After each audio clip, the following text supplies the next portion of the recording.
Bharat Ratna doctor Bhimrao Ambedkar को कोटि कोटि नमन। ये कार्यक्रम डॉक्टर भीमराव अंबेडकर के जीवन पर आधारित है, जहां भारत की जनता के प्रति उनके योगदानों को पूरी सजगता से चित्रित और रेखांकित करने का प्रयास है। कार्यक्रम में दिखाई गई घटनाएं लब्ध प्रतिष्ठ पुस्तकों से ली गई हैं। इस कार्यक्रम के जरिए चैनल की ओर से एक विश्वसनीय, सजग और सकारात्मक प्रयास है कि डॉक्टर बाबा साहेब भीमराव अंबेडकर के जीवन की संघर्ष यात्रा एवं गौरव गाथा पूरे आदर के साथ घर घर पहुंचे और उनके योगदानों से सभी संपूर्णता में परिचित और आह्लादित हों।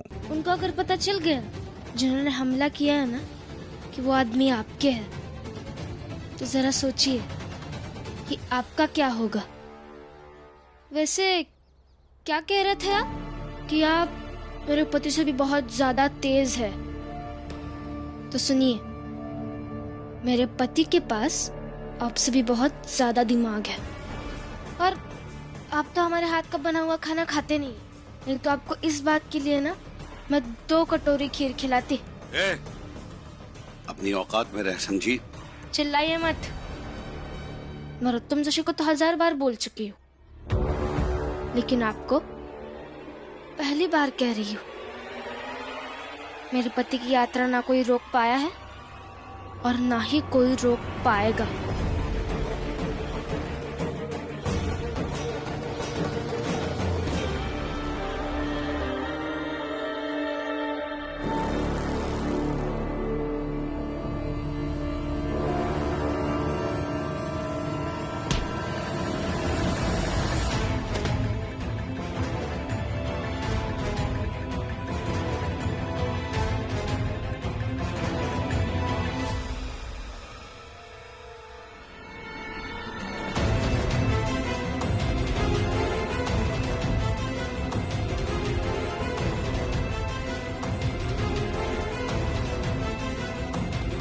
Thank you.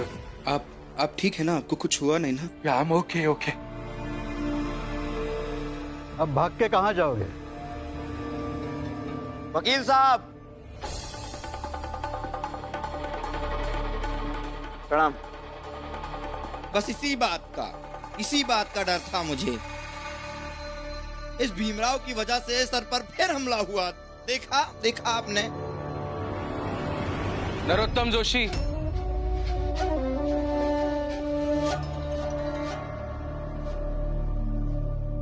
नतीजे तक पहुंचने की जल्दबाजी मत कीजिए।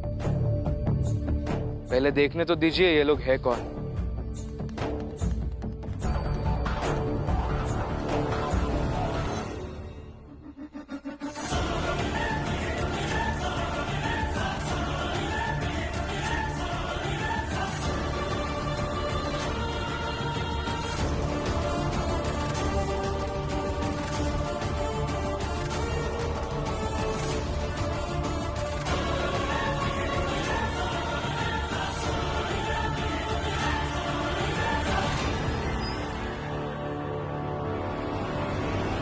आप ही के दोस्त है ना?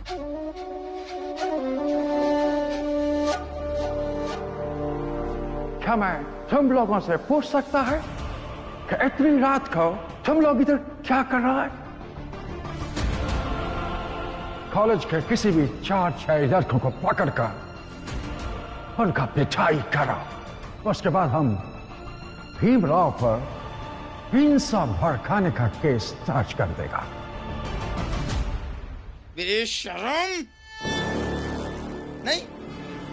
शर्म नहीं आई तुम तीनों को? पता है ना कि कितने आदरणीय हैं सब मेरे लिए। इन पर हमला किया, इन पर नरोत्तम,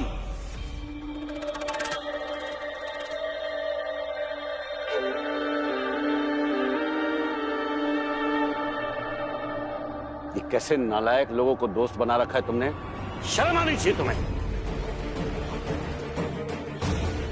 तुम साहब।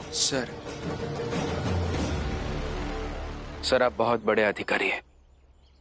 मैं भी आपके जैसा बड़ा अधिकारी बनना चाहता हूं। मुझे पता नहीं ये सारे लोग पढ़ाई के महत्व को समझते हैं या नहीं, लेकिन मैं अच्छे से जानता हूं आज जहां आप हैं वहां अगर पहुंचना है तो बिना पढ़ाई किए नहीं पहुंचा जा सकता। इसलिए आपसे विनती करता हूं, हमारा ये कॉलेज बंद मत करवाइए। ये मेरे आपके हार या जीत का सवाल नहीं है सर। सवाल बस इतना ही है कि मुझे मेरी छात्रवृत्ति बचानी है, आगे पढ़ाई करनी है, पढ़ते रहना है। प्लीज।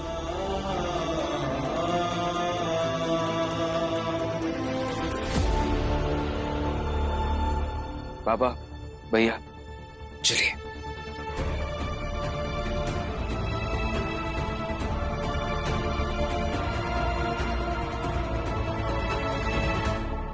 अब आगे क्या करना है?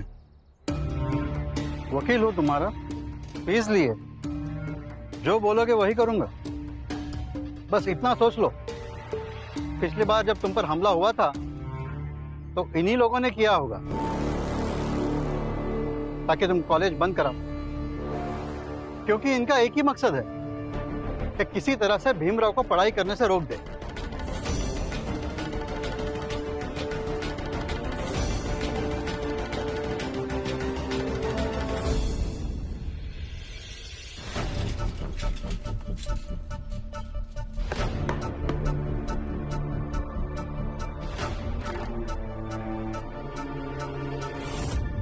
ए रमाबाई, इस बार भीमराव कुछ कमाल नहीं कर पाएगा, क्योंकि अंग्रेज अधिकारी और प्रचंड देव जी दोनों दोस्त हैं। और भला इतने बड़े आदमी भीमराव को क्यों मदद करेंगे? ये परेशान जो हो रही ना, इसके बजाय ये सोचो कि अंग्रेज अधिकारी कहीं भीमराव को पकड़ के जेल में ना डाल दे।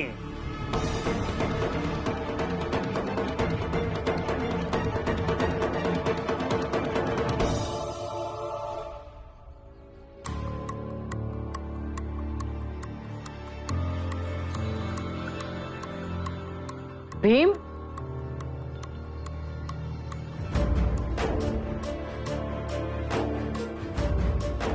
क्या हुआ? क्या कहा अधिकारी साहब ने? जो हमें साबित करना था वो हमने कर दिया। क्या हुआ भीम? तू आगे पढ़ाई कर सकता है ना बेटा?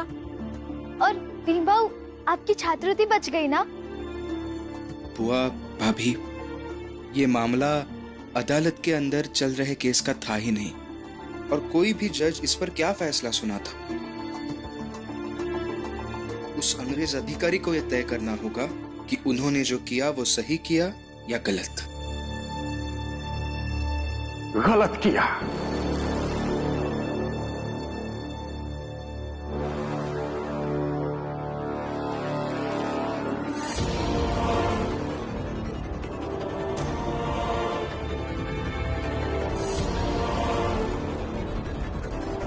कॉलेज को लेकर जो कुछ भी हुआ उसमें मेरा गलती था, और उसके लिए मैं तुमसे माफी मांगता हूं। I am sorry.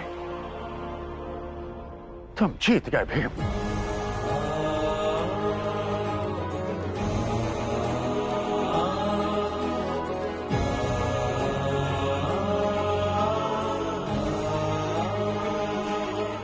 लेकिन मुझको तुमने नहीं हराया,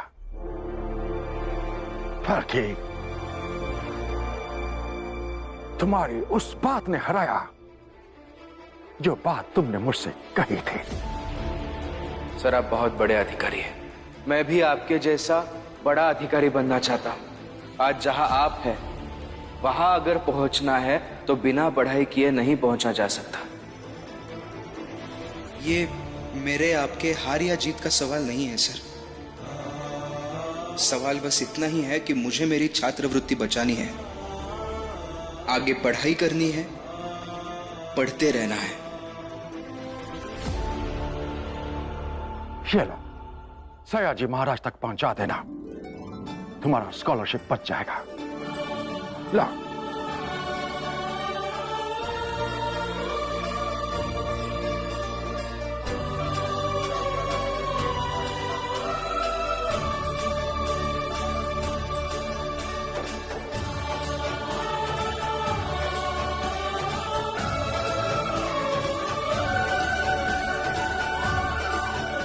तब हम चलता है।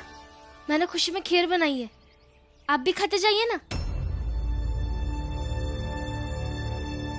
बस यही दिक्कत है भीम और भीम की पत्नी रमा में। कोई व्यक्ति थोड़ी मदद कर दे और सहानुभूति की बोल दे तो खीर खिला दो खीर। अरे कम से कम सामने वाले के धर्म के बारे में सोच कर बोला कर रमा, कुछ बोल देते। जी माफ कर दीजिए, मैंने खुशी खुशी में कह दिया। माफ कर दो? ऐसे कैसे माफ कर दो?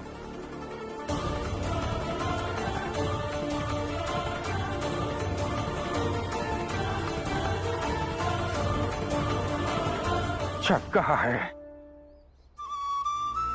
तो खिलाओगे।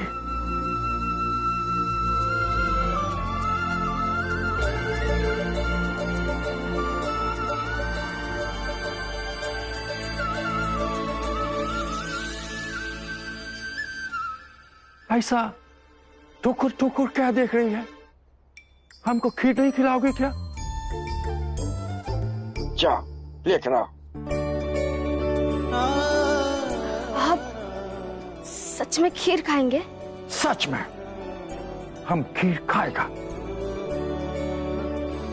और तुम लोगों के साथ मिलकर खाएगा। चल लेकर आओ। अभी नहीं। रुको रमा,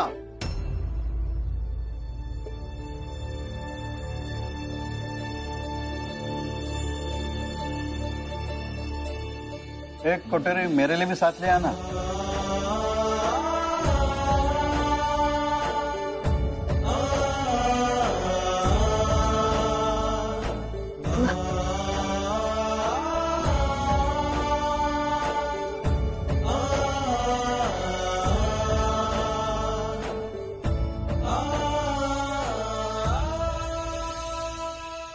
नरोत्तम के तीनों दोस्तों को थाने पहुंचा दिया।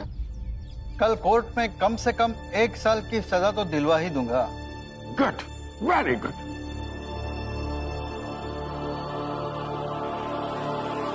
सर, वैसे तो मुझे आप दोनों के बीच में नहीं बोलना चाहिए, लेकिन मुझे ऐसा लग रहा है कि ये कहना जरूरी है। उन लोगों ने गलती की है। देखा जाए तो एक ऑन ड्यूटी ऑफिसर के साथ ये सब करना बहुत बड़ी गलती है। लेकिन सर, जो कुछ भी किया है वो उन्होंने किया है। उनके माँ बाप ने तो उन्हें पढ़ने के लिए ही कॉलेज भेजा होगा। उनके भविष्य को लेकर उनके सपने होंगे। अगर आप उन्हें सजा देंगे तो उनकी पढ़ाई रुक जाएगी। उनके भविष्य का क्या होगा सर?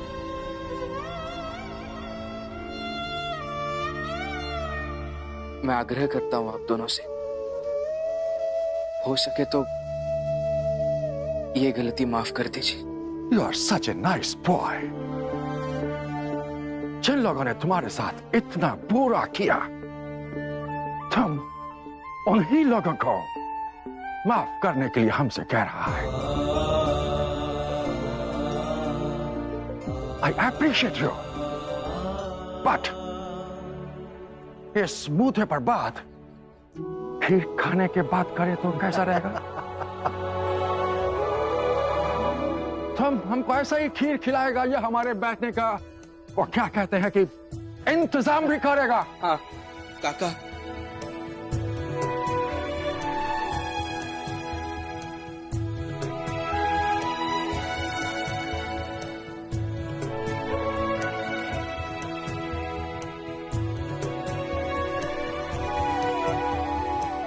इतने बड़े अधिकारी और वकील साहब हमारे यहाँ पहली बार कुछ खाएंगे। अच्छे से देंगे और ज्यादा देंगे।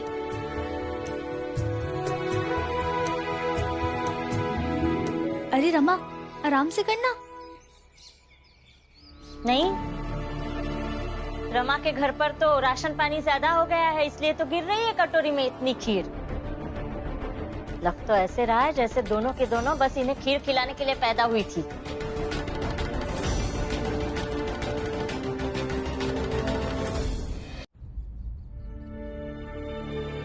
आती हूँ।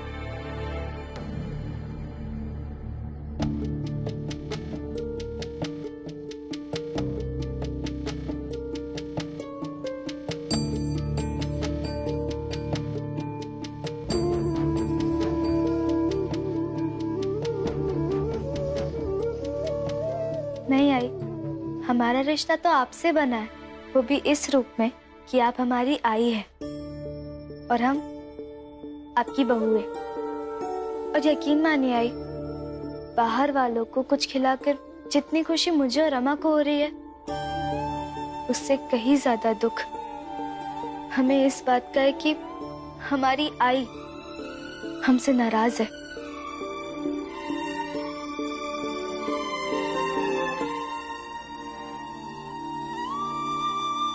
खाइएगा।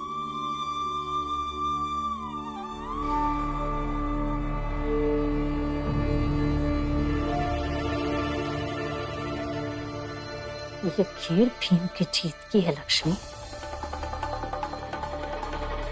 और मेरे मरने से पहले भीम की जीत की खीर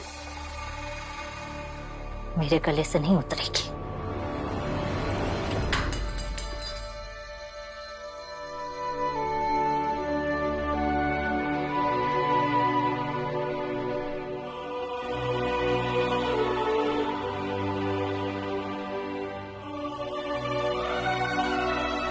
Wow, nice taste.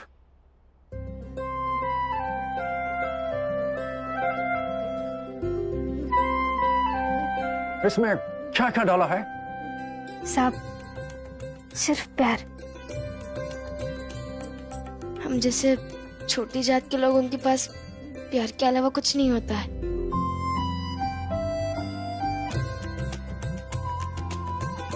अब तो जब भी खीर खाने का मन करेगा भीम के पास ही आएंगे। Why not? जरूर सर, आप दोनों का तो हमेशा यहाँ स्वागत ही होगा।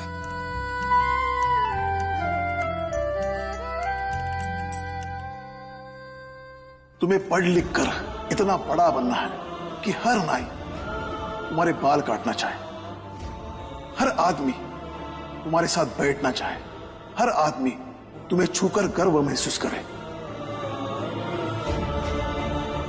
प्रचंड देव जी,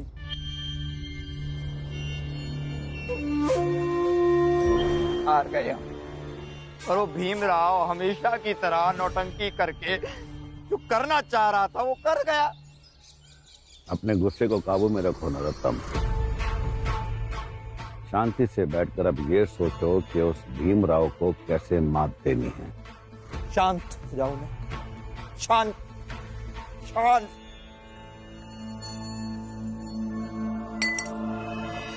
संजय जी देखिए यहाँ यहाँ यहाँ हार लिखी है, यहाँ हार गए हैं हम, हारे हैं हम उस छोटी जात के भीमराव पे हारे हैं हम। हारे नहीं है हम नरोत्तम, हम नहीं हारे, बल्कि हमारी ऊंची जात का समाज हार गया है।